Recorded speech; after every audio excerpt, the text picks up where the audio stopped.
Wrestling's fakeness isn't a liability. It's a storytelling device, one that wrestlers employ now with more self-awareness than ever.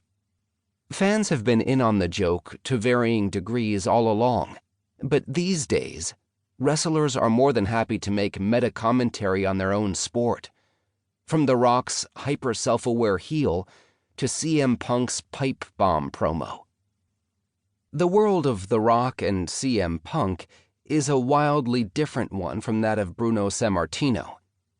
For the first time in the sport's 100-year-plus history, most of the people plying their trade as wrestlers are not members of a sworn brotherhood or society, invested in keeping kayfabe at all costs and keeping outsiders at arm's length. The people performing as wrestlers now are, nearly exclusively, fans of wrestling in all its forms.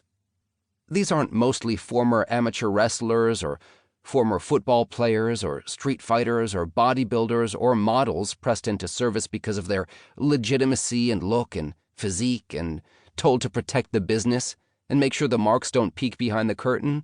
These are people who have grown up knowing about the artifice of wrestling and loving it with their entire hearts, not just in spite of, but because of its postmodern, metatextual idiosyncrasies. These are fans of wrestling who loved the show so much that they became wrestlers in an age when it's never been easier to find credible wrestling schools. They've emerged and entered the business, or adapted their craft, in the age of social media and YouTube. They've practiced and distributed their promos and matches on the internet, posted on message boards, traded tapes, written letters to fan magazines, and promised themselves they'd have their very own Wrestlemania moment. Not because they want to be rich, but because they want to be artists, and their medium is wrestling. It's not all pathos and high art, of course. Due to the very nature and sheer ridiculousness of the reality of professional wrestling, there are going to be some kitschy or hokey aspects on some level. You cannot completely separate the hokiness of wrestling from all of wrestling. So, yes, fans aren't idiots. We are even well aware of the long history of problematic, racist, and bigoted characters and storylines, and the shady business practices that have plagued the industry in general, and World Wrestling Entertainment in particular. Not that we get any credit for that. The condescension that pro wrestling fans experience doesn't just extend to daily interactions with non-wrestling fans. I've had to wade through a good amount of biographies and memoirs and explainers and long-form articles that spend a lot of time trying to explain pro wrestling terms that most fans already know, while simultaneously having been through an editor who doesn't know there was a person named Lou Thez, or why that person existed, or why he might have a move named after him, or how his name is spelled.